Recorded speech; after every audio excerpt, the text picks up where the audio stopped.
ಒಂದೊಂದು ಕಡೆ ಸಚಿವೆ ಹೆಬ್ಬಾಳ್ಕರ್ ಹಾಗೆ ಸಿಟಿ ರವಿ ನಡುವಿನ ಜಟಾಪಟಿ ರಾಜ್ಯಪಾಲರ ಅಂಗಳ ತಲುಪಿದೆ.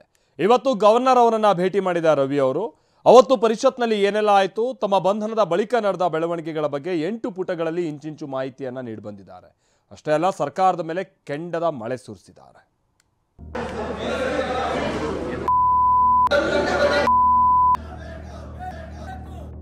ಡಿಸೆಂಬರ್ 19ರ ಬೆಳಗಾವಿ ಅಧಿವೇಶನದ ಕಲಾಪದಲ್ಲಿ ಆಡಳಿತ ಪಕ್ಷ ಪ್ರತಿಪಕ್ಷಗಳ ನಡುವೆ ವಾಗ್ಯುದ್ಧ ತಾರಕಕ್ಕೇರ್ತಾ ಇದ್ದಂತೆ ಎದ್ದು ನಿಂತಿದ್ದ ಸಿಟಿ ರವಿ ಮತ್ತು ಲಕ್ಷ್ಮೀ ಹೆಬ್ಬಾಳ್ಕರ್ ಪರಸ್ಪರ ಬೈದಾಡಿಕೊಂಡಿದ್ರು. ಸದನದಲ್ಲೇ ರವಿ ಅಶ್ಲೀಲ ಪದ ಬಳಸಿ ನಿಂದಿಸಿದ್ದಾರೆ ಅಂತ ಆರೋಪಿಸಿ ಸಚಿವೆ ಲಕ್ಷ್ಮೀ ಹೆಬ್ಬಾಳ್ಕರ್ ಪ್ರಕರಣವನ್ನು ದಾಖಲಿಸಿದ್ದರು. ಪ್ರಕರಣದ ಹಿನ್ನೆಲೆ ಹಿರೇಬಾಗೇವಾಡಿ ಪೊಲೀಸರು ರವಿಯನ್ನ ಬಂಧಿಸಿದ್ದೂ ಆಯಿತು, ಕೋರ್ಟ್ ಸೂಚನೆ ಮೇರೆಗೆ ರಿಲೀಸ್ ಮಾಡಿದ್ದೂ ಆಯಿತು.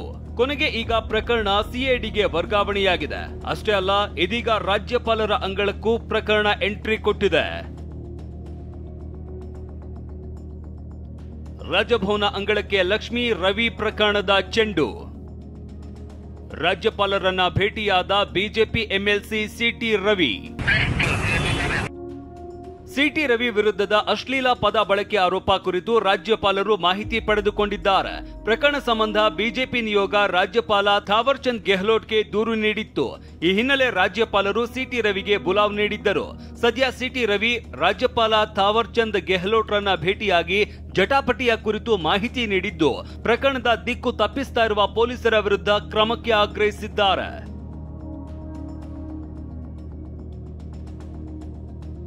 ನನ್ನ ಎನ್ಕೌಂಟರ್ ಮಾಡಲು ಪ್ಲಾನ್ ಮಾಡಿದ್ರು. ಗವರ್ನರ್ ಭೇಟಿ ಬಳಿಕ ಮಾತನಾಡಿದ ಸಿಟಿ ರವಿ, ನನ್ನ ಕಬ್ಬಿನ ಗದ್ದೆ ಕ್ರಷರ್ಗೆ ಕರ್ಕೊಂಡು ಹೋಗಿ ಎನ್ಕೌಂಟರ್ ಮಾಡೋದಕ್ಕೆ ಯತ್ನಿಸಿದ್ರು. ಒಂದೋ ಹತ್ಯೆ ಮಾಡಬೇಕು, ಇಲ್ಲವೇ ಆತ್ಮಹತ್ಯೆಗೆ ಶರಣಾಗಬೇಕು ಅನ್ನುವಂತೆ ಕಾಟ ಕೊಟ್ರು ಅಂತ ಆರೋಪಿಸಿದ್ದಾರೆ. ಇತ್ತ ಎಂಎಲ್ಸಿ ರವಿಕುಮಾರ್ ಸಹ ಆಕ್ರೋಶ ಹೊರಹಾಕಿದ್ದಾರೆ. ನಿಗೂಢ ಸ್ಥಳಗಳಿಗೆ, ಕಬ್ಬಿನ ಗದ್ದೆಗೆ, ಜೆಲ್ಲಿ ಕ್ರಷರ್ಗೆ ತಗೊಂಡೋಗಿ ಎನ್ಕೌಂಟರ್ ಮಾಡುವ ಪ್ರಯತ್ನ ನಡೆಯುತ್ತೆ. ಮಾಧ್ಯಮದವರು ಬಂದು ಎಲ್ಲವನ್ನೂ ಟೆಲಿಕಾಸ್ಟ್ ಮಾಡಿದ್ರಿಂದ ಬಹುಶಃ ಅವರ ದುರುದ್ದೇಶ ಅದು ಸಫಲ ಆಗಿಲ್ಲ. ಒಂದು ಹತ್ಯೆ ಮಾಡಬೇಕು, ಇಲ್ಲ ಆತ್ಮಹತ್ಯೆಗೆ ಹತ್ಯೆ ಮತ್ತು ಆತ್ಮಹತ್ಯೆಯ ರಾಜ್ಯವನ್ನಾಗಿ ಇವರು ಬದಲಾಯಿಸ್ತಾ ಇದ್ದಾರೆ. ಪೊಲೀಸರು ರಾತ್ರಿ ಎಲ್ಲ ಹಿಂಸೆ ಕೊಟ್ಟು ಹೊಡೆದು ತಲೆಗೆ ಏಟಾಗಿ ಇದೆಲ್ಲವೂ ಕೂಡ ಆಗಿ ನಾವು ಬೆಂಗಳೂರಿಗೆ ಕರ್ಕೊಂಡು ಬರ್ತೀನಿ ಅಂತ ನಮಗೆ ಹೇಳಿದ್ರು. ಬೆಂಗಳೂರಿಗೆ ಕರ್ಕೊಂಡೇ ಬರಲಿಲ್ಲ. ಕೊನೆಗೆ ಕರ್ಕೊಂಡೋಗಿದ್ದಲ್ಲಿ ಮತ್ತೆ ಬೆಳಗಾಂನಲ್ಲಿ ಮ್ಯಾಜಿಸ್ಟ್ರೇಟ್ ಹತ್ರ ಬೆಳಗಾಂನಲ್ಲೇ ಕರ್ಕೊಂಡೋಗಿದ್ದಾಗಿದ್ರೆ ರಾತ್ರಿ ಎಲ್ಲ ತಿರುಗಾಡಿಸೋ ಅವಶ್ಯಕತೆ ಏನಿತ್ತು? ಈ ಎಲ್ಲ ವಿಷಯವನ್ನ ತಿಳಿಸಬೇಕಾಗಿತ್ತು. ಪತ್ತೆಯಾಗದ ಸಿಟಿ ರವಿ ಮೇಲಿನ ಹಲ್ಲೆ ಪ್ರಕರಣದ ಆರೋಪಿಗಳು. ಇನ್ನು ಡಿಸೆಂಬರ್ 22ರಂದು ಸಿಟಿ ರವಿ ಮೇಲೆ ಹಲ್ಲೆ ಸಂಬಂಧ ಅಪರಿಚಿತರ ವಿರುದ್ಧ ದೂರು ದಾಖಲಾಗಿತ್ತು. ಹಿರೇಬಾಗೇವಾಡಿ ಪೊಲೀಸರು ಖುದ್ದು ಸ್ವಯಂ ಪ್ರೇರಿತ ಕೇಸ್ ದಾಖಲಿಸಿಕೊಂಡಿದ್ದರು. ಆದರೆ ದೂರು ದಾಖಲಾದ 8 ದಿನಗಳಾದರೂ ಇನ್ನೂ ಆರೋಪಿಗಳು ಮಾತ್ರ ಪತ್ತೆಯಾಗಿಲ್ಲ. ಇದರಿಂದ ಸಿಡಿದಿರುವ ಪರಿಷತ್ ಸದಸ್ಯ ಸಿಟಿ ರವಿ, ಯಾಕೆ ಗೂಂಡಾಗಳನ್ನ ಇದುವರೆಗೂ ಬಂಧಿಸಿಲ್ಲ? ನಾನು ಕೊಟ್ಟಿರುವ ದೂರಿನಲ್ಲಿ ಹೆಸರು ದಾಖಲಿಸಿದ್ರು ಅಪರಿಚಿತರು ಅಂತ ನಮೂದಿಸಿರೋದು ಯಾಕೆ ಅಂತ ಪ್ರಶ್ನಿಸಿದ್ದಾರೆ. ಈ ಯಾರ್ಯಾರು ತಪ್ಪು ಮಾಡಿದ್ದಾರೆ ಅಧಿಕಾರಿಗಳು, ಅವ್ರ ಮೇಲೆ ಕ್ರಮ ಆಗಬೇಕು. ಗೂಂಡಾಗಳ ಬಂಧನ ಆಗಬೇಕು. ಗೂಂಡಾಗಳನ್ನು ಬಂಧನ ಮಾಡೇ ಇಲ್ಲ. ಒಬ್ಬ ಶ್ರೀಮತಿ ಲಕ್ಷ್ಮೀ ಹೆಬ್ಬಾಳ್ಕರ್ PA ಸಂಗನಗೌಡ, ಮತ್ತೊಬ್ಬ ಅವ್ರ ಸಹೋದರ ಚಂದ್ರರಾಜ್ ಹಟ್ಟಿವಳಿ PA ಸದ್ದಾಂ, ಅವರ ಸಹಚರರು ಇನ್ನೂ ಬಂಧನ ಆಗಿಲ್ಲ. ಏನು ದೇಶ ಬಿಟ್ಟು ಓಡೋಗಿದಾರ ಅವರು, ಅಥವಾ ನಿಗೂಢ ಕಣ್ಮೊರೆ ಆಗಿದಾರಾ? ಯಾಕೆ ಬಂಧನ ಮಾಡಿಲ್ಲ? ಯಾಕೆ ಅಪರಿಚಿತರು ಅಂತ ದಾಖಲಿಸ್ಕೊಂಡಿದ್ದೀರಿ? ನಾನು ಹೆಸರು ಹಾಕಿ ಕೊಟ್ಟಿದ್ದೀನಿ ಕಂಪ್ಲೇಂಟ್ನ. ನನ್ನ ಕಂಪ್ಲೇಂಟ್ನಲ್ಲಿ ಹೆಸರು ಹಾಕೇ ಕೊಟ್ಟಿದ್ದೇನೆ. ಯಾಕೆ ಇನ್ನು FIR ಬುಕ್ ಮಾಡಿ ಕ್ರಮ ತಗೊಂಡಿಲ್ಲ? ಸ್ಥಳ ಮಹಜರಿಗೆ ಅವಕಾಶ ಕೊಡಲ್ಲ ಎಂದಿರುವ ಸಭಾಪತಿ. ಇನ್ನು ಈಗಾಗಲೇ ಅಂದ್ರೆ ಡಿಸೆಂಬರ್ 25ರಂದೇ 2 ಪ್ರಕರಣಗಳು ಸಿಐಡಿಗೆ ವರ್ಗಾವಣೆಯಾಗಿದೆ.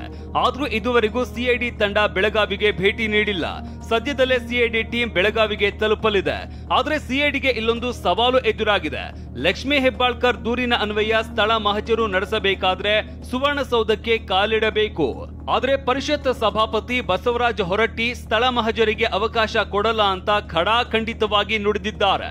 ಹೀಗಾಗಿ ಸಿಐಡಿ ನೆಕ್ಸ್ಟ್ ಪ್ಲಾನ್ ಏನು ಅನ್ನೋದು ಇನ್ನೂ ಗೌಪ್ಯವಾಗೇ ಇದೆ.